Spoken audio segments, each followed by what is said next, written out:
Esta es la predicación correspondiente al domingo 18 de septiembre de 2022 de la Iglesia Cristiana Cristo Viene de Algeciras. El texto base de hoy es Génesis 12, versículos 1 al 9. La semana pasada decíamos que los 4 relatos principales de los primeros 11 capítulos del libro de Génesis trataban sobre 2 problemas fundamentales: la muerte y el mal, y cómo Dios responde frente a ellos. También dijimos que Dios no quiere acabar con el mal por medio de la destrucción de su creación, un borrón y cuenta nueva, sino por medio de su gracia y de su misericordia. ¿Pero qué significa esa gracia? Ya no solo como concepto, que lo veíamos también la semana pasada, sino qué implica esa gracia de Dios en su relación con su creación. Y en su negativa a hacer de la destrucción una solución para el problema del mal.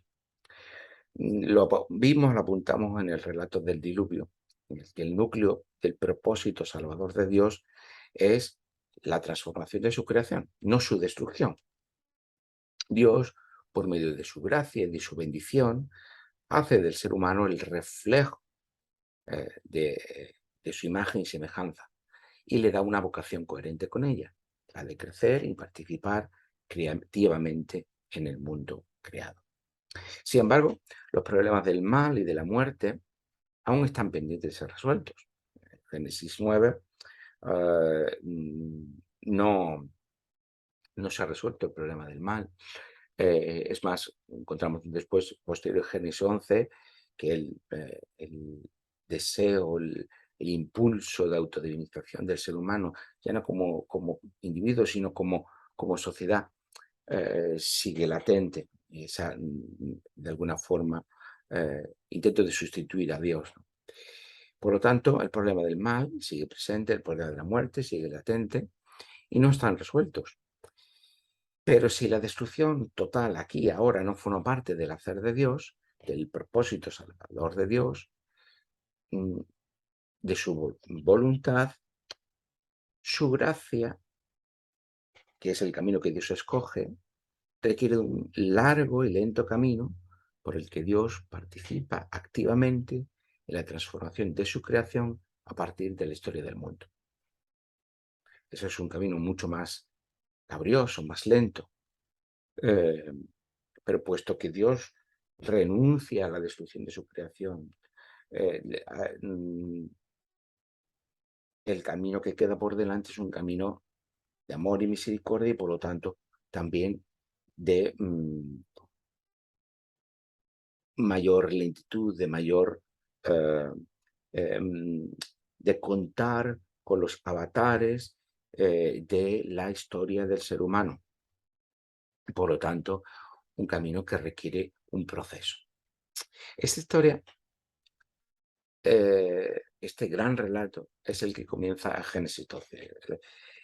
Génesis 12 nos cuenta, empieza a contarnos cuál es la respuesta de Dios frente al mal y a lo que la Biblia llama pecado también, y la muerte.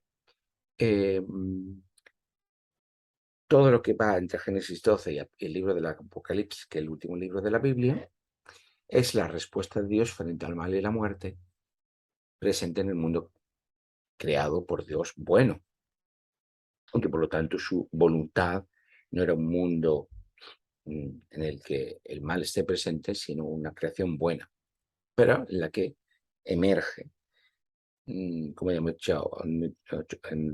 dicho en otras ocasiones, no de una forma totalmente explicada en la Biblia, la potencialidad del mal.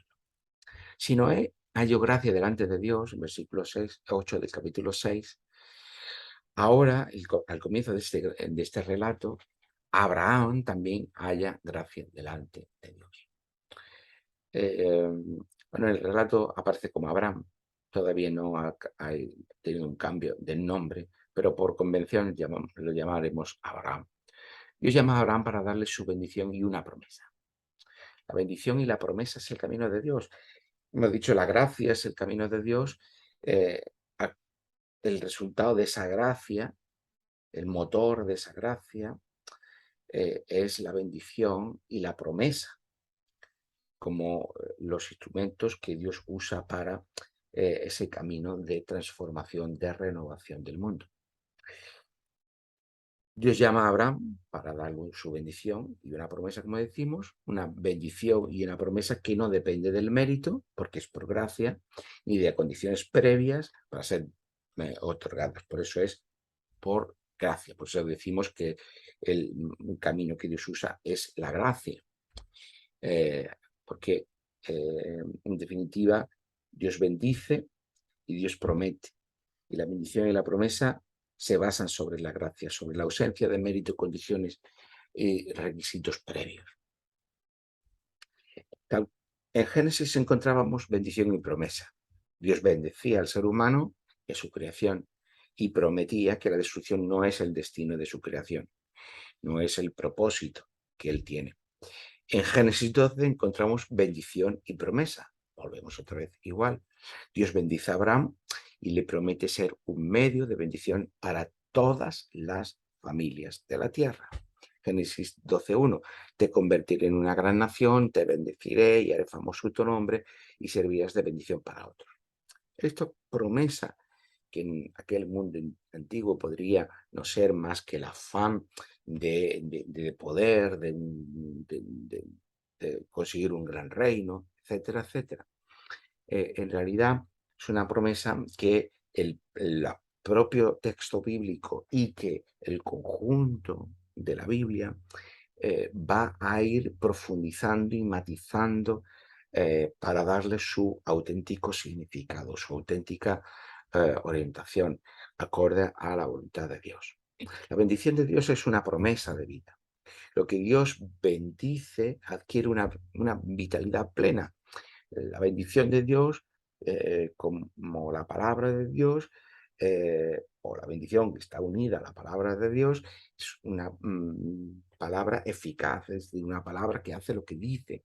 Por lo tanto, la bendición de Dios es mucho más que un saludo, que algo como cuando nosotros decimos que mm, una palabra que puede resultar inocua. No es así en Dios. La bendición de Dios es siempre una bendición, una promesa de plenitud, una promesa de vida. Pues esa bendición, esa promesa de vida que representa la bendición de Dios, se va a extender. El propósito de Dios es que se extienda por medio de la familia de Abraham a todas las familias de la tierra. Aquí vemos que cualquier tipo de elección en Dios nunca es una elección exclusivista, no es elección de unos para rechazo de otros. La elección de Dios es siempre un medio, bíblicamente hablando, para eh, alcanzar a todos. Es usar la particularidad para llegar a la generalidad. Precisamente porque Dios no se muestra inserto en la historia del ser humano, se encuentra inserto en esa particularidad. No puede actuar desde el interior de la historia del ser humano, desde la generalidad, desde la abstracción de lo general. Por lo tanto, la promesa de Dios es una promesa, como decimos, de vida, y lo que Dios bendice adquiere esa vitalidad plena. A partir de ahora, pues esa bendición se extiende a todas las familias de la tierra a partir de la familia de Abraham. Génesis 12:2 dice: bendeciré a los que te bendigan y maldeciré a los que te maldigan, en ti serán benditas todas las familias de la tierra. Eh, a lo largo de la Biblia nos iremos dando cuenta que la bendición de Dios siempre es superior a su maldición. Igual que en el diluvio encontramos que la destrucción no es el camino que Dios usará, a lo largo de la narrativa de la Biblia nos iremos dando cuenta que precisamente la maldición no es el camino que Dios va a usar tampoco, sino que la bendición siempre va a ser superior. Lo que ocurre cuando todos estos versículos, que algunas veces resultan un tanto problemáticos, es siempre que hay que tener en cuenta lo que explicamos las semanas anteriores, que se dan siempre dentro de patrones culturales concretos, propios de una época, de una situación social y cultural concreta. Pero por eso la Biblia siempre hay que leerla no en la particularidad de los versículos sueltos y concretos, sino en el conjunto de su propia narración y de lo que es el desarrollo de la propia revelación de Dios. Por lo tanto, el camino de salvación de Dios va a tener lugar por medio de la historia de una familia, la familia de Abraham, que llegará a ser un pueblo, que es el pueblo de Dios. Por tanto, que Dios no use la destrucción del mundo para acabar con el mal, sino la transformación por medio de su gracia, implica que se compromete con la historia del ser humano desde la particularidad de la emergencia de un pueblo. Pero para eso Dios llama a Abraham. Esa llamada es un tránsito, una puesta en camino. El camino es algo omnipresente en la Biblia. Ese camino, o a veces, en muchas ocasiones, tiene la forma de exilio. El exilio es esa salida de un lugar para llegar a otro. Y ese tránsito, ese camino, es muy importante en la Biblia. En ese caso, Abraham parte de Ur, que es era una ciudad sumeria, milenaria, al sur de Mesopotamia, para llegar a Canaán. Eh, Nunca es incidental en estos, o nada es incidental en estos relatos que están entretejidos literaria y teológicamente. Capítulo 11 es el relato de la Torre de Babel. Babel es un juego de palabras para referirse a Babilonia, y en Babilonia se encontraban aquellas torres llamadas figurats, que venían de aquel mundo mesopotámico, anterior a los propios babilonios, y que, por ejemplo, que encontramos precisamente en Ur encontramos también figurats. Estamos en todo esos capítulos, 11 primeros capítulos, estamos en toda esta cultura mesopotámica, en este mundo mesopotámico eh, que marca la cultura, el trasfondo cultural que encontramos en estos 11 primeros capítulos. En el texto bíblico, esta ciudad de Ur, de la que sale Abraham, se designa como Ur de los Caldeos. Sin embargo, esa designación de los caldeos es muy posterior al tiempo histórico supuesto para Abraham. Si tuviéramos una cronología para situar el tiempo histórico de Abraham, deberíamos irnos al siglo XXI antes de Cristo. Sin embargo, no hay caldeos en Mesopotamia antes del siglo X antes de Cristo. Por lo tanto, tenemos más que una precisión histórica, tenemos una memoria ancestral y colectiva de Israel, en la que los caldeos, que después van a dar lugar a los babilonios, van a asumir políticamente ese territorio geográfico y político de Mesopotamia, y que se acabará convirtiendo a partir del siglo VI en Babilonia. Pues esta designación, por tanto, de Ur de los Caldeos, más que una precisión histórica o geográfica, pertenece, como digo, a esta memoria ancestral y colectiva de Israel, y que tiene más que ver con el momento en que los textos pues se editan o se van poniendo por escrito. Es decir, estos relatos que es cuando se van poniendo por escrito.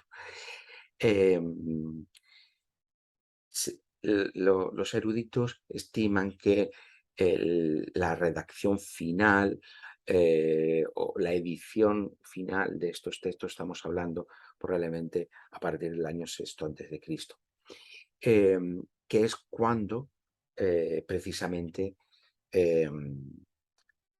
Israel, o mejor dicho, el reino de Judá, está en el exilio precisamente en Babilonia. Por lo tanto, si estos escritos se editan, se recopilan en este momento, todas estas referencias que encontramos a este mundo de trasfondo mesopotámico, babilónico, etcétera, etcétera, eh, que encontramos en estos 11 primeros capítulos, tienen mucho sentido. Pero entonces, si ese es el momento en que Judá, los escribas, los eh, eh, eh, estudiosos del reino de Judá que son reportados, que son deportados a Babilonia, una clara motivación cuando están diciendo que nosotros que estamos aquí en el exilio en Babilonia, pero nuestro padre, nuestro ancestro, eh, viene de Ur, de aquella ciudad milenaria anterior a Babilonia, que es de alguna forma eh, como la cuna, los predecesores culturales de Babilonia, y por lo tanto es una manera de nosotros que estamos juzgados, que estamos en el exilio, pero estamos reclamando un origen anterior a vosotros, como un derecho superior, ¿no? Como si estuvieran diciendo, reclamando ese origen superior a aquellos que son sus opresores o sus conquistadores, como queramos denominarlos, ¿no? Por tanto, es llamativo que Abraham sea de Ur y que precisamente tenga que abandonarla para llegar a Canaán. Por tanto, como digo, por un lado, Abraham pertenece a una civilización y un pueblo, serían aquellos antiguos sumerios, que eran los antecesores de los babilonios, por lo tanto, es una forma de reclamar que un origen superior o más antiguo, pero que pues eso, están en ese mismo espacio geográfico y que comparten muchos rasgos culturales con ellos, ¿no? El relato eh, está reclamando ese origen más antiguo para el pueblo de Israel que el de aquellos babilonios que lo están sometiendo, pero al mismo tiempo eh, tampoco es arbitrario el que el texto nos diga que Dios pide a Abraham que salir de aquella tierra. Versículo 1, el Señor dijo a Abraham, deja tu tierra natal y la casa de tu padre y dirígete a la tierra que yo te mostraré. Como decíamos antes, en la Biblia encontramos distintos éxodos, pero el éxodo no es una salida geográfica de un lugar, no es un mero transitar de un lugar a otro, es una salida cultural, política y espiritual. El éxodo, el exilio, sirve para hablar de la relación de Dios con su pueblo, posteriormente lo veremos, y es siempre un exilio de Dios respecto de Israel. En este caso, este éxodo, esta salida, es la salida de una cultura, de un orden político y de una cultura.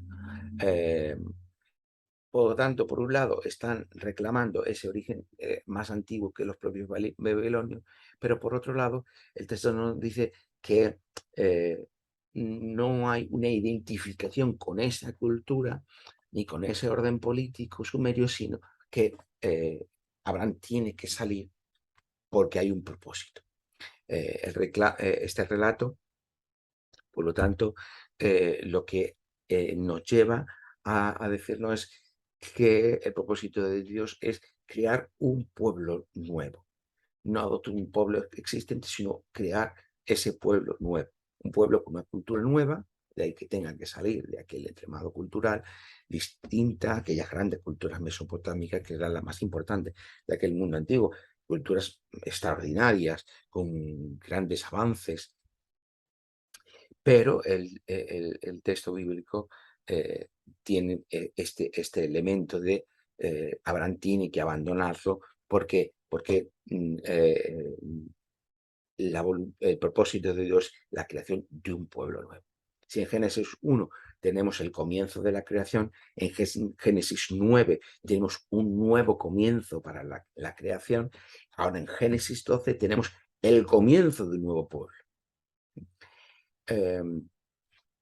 Y siempre, como explicaba la semana pasada, debemos pensar en el significado teológico profundo que tienen estos textos. No quedarnos solo con una posible explicación historicista de lo que ocurrió o dejó de ocurrir. La historia de la salvación comienza con esta génesis de un pueblo nuevo para un mundo nuevo, porque no debemos nunca olvidar todo lo que es el hilo argumentativo, narrativo de la propia Biblia. Frente al mal y a la muerte, Dios no destruye su creación, sino que quiere renovarla y transformarla en una nueva creación, y para eso es necesario, ya que Dios cuenta con lo humano y no está al margen del humano, y por lo tanto cuenta con la historia del ser humano y no al margen de la creación de un nuevo pueblo para una nueva creación. Esa es la idea que vamos a tener a lo largo de toda la historia, y cuando tenemos los avatares de este pueblo tenemos que verlo con esta lectura, porque si no acabamos perdiendo el sentido. Por lo tanto, es un nuevo pueblo para una nueva creación. Este origen mesopotámico de Abraham también puede leerse en otro sentido, no solo de distinción del pueblo de Israel frente a otros pueblos. Es decir, decíamos, Judá, el reino de Judá está en Babilonia cuando está redactando o cuando está editando estos textos, y está como reclamando ese origen más antiguo que los propios babilonios. Pero también hay una clave interna, de crítica interna, ¿no? Israel tiene un pariente, que es el más importante de todos, ¿no? Que en definitiva tiene un origen extranjero, o en términos judíos, diríamos, leyéramos esto con una visión más anacrónica, es decir, desde adelante hacia atrás, es un gentil. Es decir, Abraham, cuando es llamado por Dios, no es judío.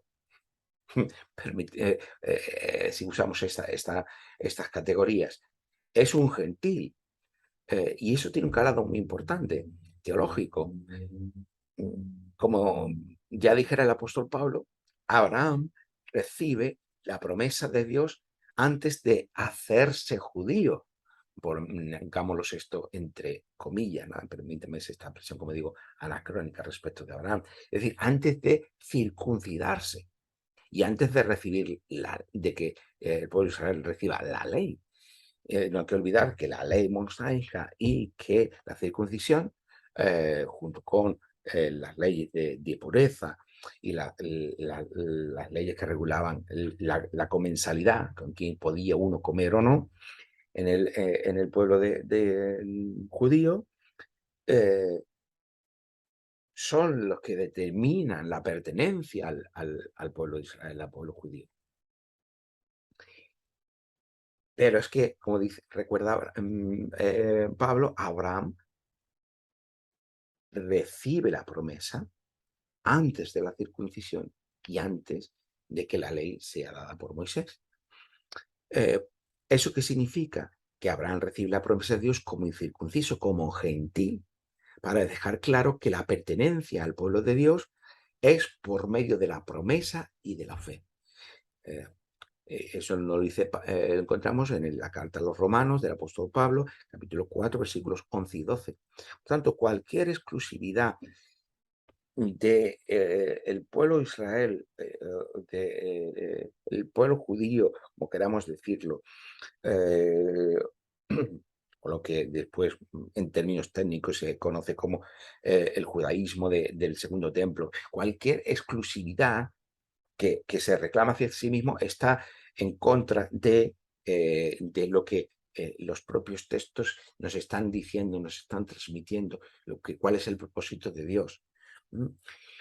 Y eso es lo que recuerda Pablo en esta carta. O dicho de otra manera, Abraham recibe la promesa antes que se recibiera la ley mosaica, para enfatizar que la pertenencia al pueblo de Dios es por medio de la fe, y que la promesa de heredar el mundo, que es la expresión que Pablo usa en Romanos 4:13, es por gracia, y no por medio de la ley. Versículo 16 del capítulo 4 de la carta a los romanos. Así que este es muy importante para que entendamos que la elección nunca es una elección exclusivista, no es la elección de unos para rechazar a otros, sino que desde el principio, desde la propia llamada de Abraham para crear un nuevo pueblo, la voluntad de Dios, el propósito salvador de Dios es que esa pertenencia se da por medio de esa promesa, por tanto, por medio de la gracia, y la pertenencia al pueblo es por medio de la fe. Abraham está respondiendo a Dios ante esa vocación, ante ese llamado, con la fe. Es llamado por gracia y responde por medio de la fe. Y por tanto, desde ahí mismo ya tenemos que la pertenencia al pueblo de Dios va a estar determinada precisamente por gracia y por medio de la fe. Esta es la argumentación del propio Pablo en Romanos y en Galatas.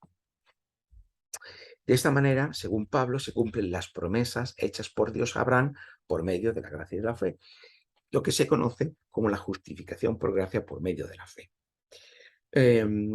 Que después, en el siglo XVI, los reformadores van a reinterpretar según su propio contexto sociopolítico y cultural. Y esto es muy interesante, muy importante, pero eso lo dejaremos para otro momento, para analizarlo en otro momento. Pertenecemos, por tanto, al único pueblo de Dios por medio de la fe en Jesús como Mesías y Señor resucitado. Esto lo dirá Pablo, y ya esto será visto desde esta perspectiva del Nuevo Testamento. Pero hacia allí apunta todo este llamamiento de Abraham. Por lo tanto, participamos de la herencia de Dios, que es la nueva creación bajo su reinado. Somos herederos, como dirá Pablo también, somos herederos de la herencia que Dios nos ha prometido. ¿A quién? A Abraham, que es la bendición de todas las familias de la tierra, por medio de la familia de Abraham, para recibir el mundo, la tierra, no solamente Canaán, sino el mundo en su conjunto, como heredad. En resumen, la elección de Abraham por parte de Dios procede de la gracia y no de ningún exclusivismo, como nos ha mostrado ese origen mesopotámico de Abraham y su condición de incircunciso, haciendo que la pertenencia a la familia de Abraham no esté determinada ni política ni étnicamente, sino solo por medio de la fe. Es interesante que en Génesis 11, versículo 31, un poquito antes del inicio del versículo anterior, o los versículos anteriores al inicio del capítulo 12, diga lo siguiente, versículos 31 y 32 del capítulo 11. Tomó Taré a su hijo Abraham y a Lot, hijo de Harán, hijo de su hijo, y a Sarai, su nuera, mujer de su hijo Abraham. Y salió con ellos de Ur, de los caldeos, para ir a la tierra de Canaán, pero cuando llegaron a Harán se quedaron allí. Y fueron los días de Taré 205 años y murió Taré en Harán. Tomó Taré a su hijo Abraham y salió con ellos de Ur de los caldeos. Parece entonces en esta narración que la decisión de salir de Ur para ir a Canaán es de Tare, el padre de Abraham, pero que cuando llegan a Harán se encuentra, Ur se encontraba al sur de Mesopotamia, lo que hoy es cerca del Golfo Pérsico, y Harán queda en la parte, al norte o noreste de Ur, y por lo tanto lo que hoy es, si no me equivoco, la zona de Irán.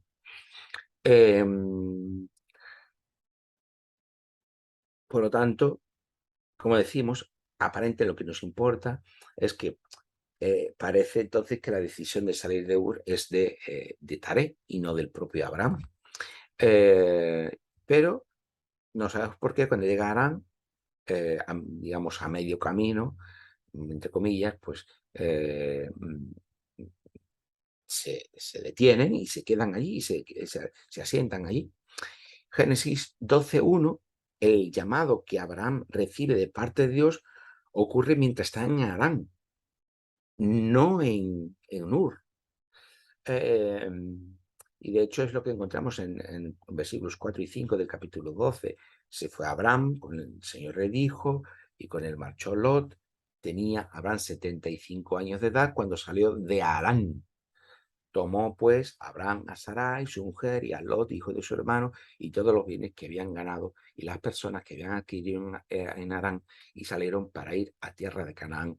Llegaron a Canaán.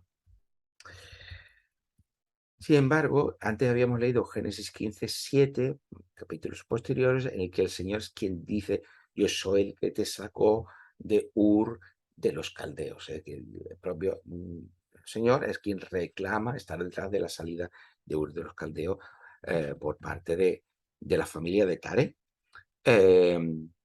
Entonces fue una decisión de Tare, fue una decisión de Abraham, fue una iniciativa de Dios, el salir de Ur de los Caldeos. ¿Cómo interpretamos esto? Pues diríamos, de manera retrospectiva, que probablemente todo ello junto. Y es que cuando tomamos decisiones, o debemos tomar decisiones, tenemos que tomar decisiones en nuestra vida, muchas veces nos encontramos confusos. El camino es incierto, realmente no sabemos cómo van a ir las cosas en el futuro, ¿no? Pero eso nos ocurre a nosotros, le ocurría a Abraham, le ocurría ha ocurrido siempre a todos los seres humanos, ¿no? Cuando miramos hacia atrás, es cuando, en perspectiva de fe, sin duda podemos ver cómo Dios ha estado acompañándonos durante todo el camino. Pero en muchos momentos, cuando tomamos decisiones, eh, eh, eso no lo terminamos de ver en cada momento, hacia dónde vamos, cuál es la voluntad de Dios, qué es lo que Dios quiere, etcétera, etcétera.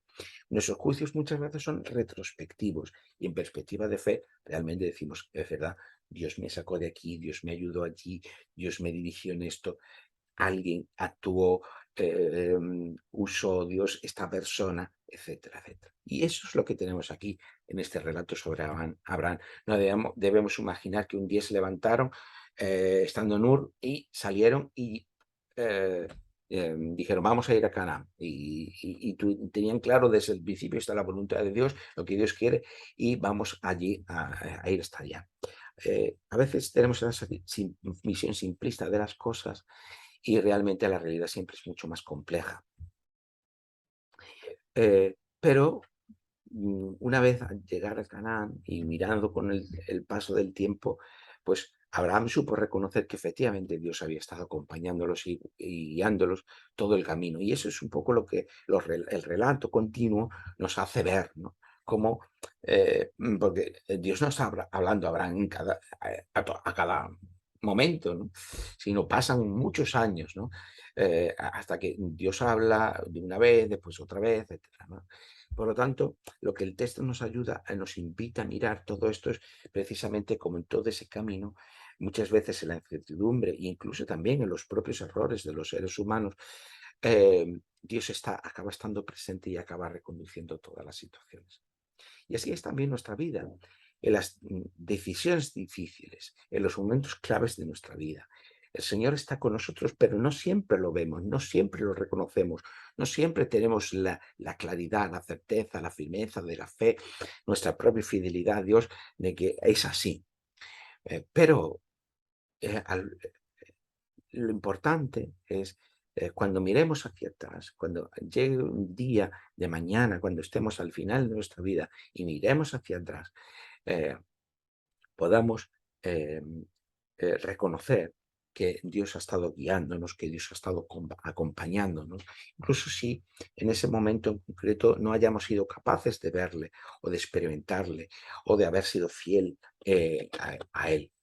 El Señor siempre se muestra presente en nuestra vida. Y esto es algo en lo que el texto nos estimula. Este relato también sobre Abraham nos enseña que para el creyente que depende por medio de la fe en Dios, que se fía de Dios, que se fía de su fidelidad y que reconoce que su vida está dirigida por Él, aunque a veces nosotros seamos infieles o que a veces nosotros no veamos su presencia, no lo experimentemos. Para esta persona, el, siempre hay tiempo y nunca es tarde. nos dice el texto que tenía Abraham 75 años de edad cuando salió de Adán. Independientemente de la precisión cronológica, eh, lo que el texto nos indica es para el que confía en Dios, para el que es guiado por Dios, siempre a tiempo. Nunca es tarde para comenzar de nuevo. Nunca es tarde para aprender algo nuevo. Nunca es tarde para volver a empezar. Nunca es tarde para la fe en Dios que promete. Nunca es tarde para la fidelidad a Dios que nos bendice. Porque bendición y promesa son la guía que nos sostiene en el camino. Somos bendecidos por Dios. También en la pertenencia al pueblo de Dios. La bendición dada a Abraham el pueblo de Dios es portador, transmisor de esa bendición dada a Abraham.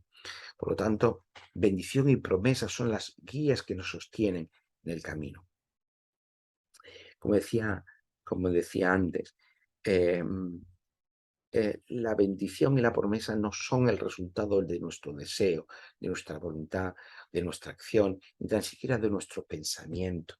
Bendición y promesa nos vienen fuera de nosotros. Por eso es importante que cuando miremos hacia atrás en nuestra vida, cuando hagamos recuento de lo que ha sido nuestra vida, o de lo que ha sido hasta ese momento en nuestra vida, en cada momento que miremos retrospectivamente hacia atrás, eh, mm, lo, lo más reconfortante es poder decir, hasta aquí el Señor nos ha ayudado. Aquí, allí fui infiel, pero Dios estuvo presente y Dios por su gracia y su misericordia me ha guiado, me ha llevado adelante, me ha permitido comenzar de nuevo aquí, allí. He podido aprender esto, he podido aprender aquello otro. Para el creyente, guiado por Dios, siempre hay un nuevo comienzo, siempre hay algo nuevo que aprender, siempre hay un proyecto nuevo que emprender, cada uno en el momento vital, personal que nos encontremos. Pero siempre hay la posibilidad de ponerse en camino. No nos debemos conformar con la riqueza, con el bienestar o como hoy se dice, la zona de confort que Arán representaba para Abraham. Hay que ponerse en camino, aunque tengamos 75 años, como Abraham. Dios se nos acerca, nos bendice y nos promete. Y eso también es algo importante, ¿no? El Dios del Antiguo Testamento es el Dios que bendice y que promete. La promesa es bendición. La promesa es bendición. Dios bendice y Dios promete, pero la promesa es bendición. Porque la promesa es germen de vida. La promesa es siempre transmitida por la palabra de Dios. Dios dice, no olvidemos que el decir de Dios es el decir de su palabra, porque cuando Dios dice, se da. Y esa donación de sí mismo es la palabra de Dios. Por lo tanto, si Dios dice, se entrega por su palabra, y por eso su palabra, su promesa es vital, tiene vida, es transmisora de vida, porque es mucho más que solo palabras, sino que es la palabra de Dios, la autoentrega de Dios de sí mismo. Dios dice y promete, Dios dice y cumple, Dios dice y bendice, Dios dice y crea. Esta es la palabra de Dios. La vida cristiana está configurada, por tanto, por la palabra y por la promesa. Y por eso se basa en la fe y en la gracia. Noé comenzó de nuevo. Abraham comenzó de nuevo. Nosotros podemos hoy volver a comenzar de nuevo allí y en aquello a lo que Dios nos llame, ya sea como iglesia o como creyentes. Por tanto, nuestra vida, que sea una vida guiada constituida por la palabra de Dios, es decir, por su bendición y por su promesa, que nos impulse a seguir adelante, que nos impulse siempre a un camino nuevo. Porque no olvidemos, esperamos nuevos cielos y nueva tierra. Y esperamos nuevos cielos y nueva tierra como pueblo de Dios, no solo como personas individuales. Personas individuales que forman, que participan, que habitan el mundo como el pueblo de Dios.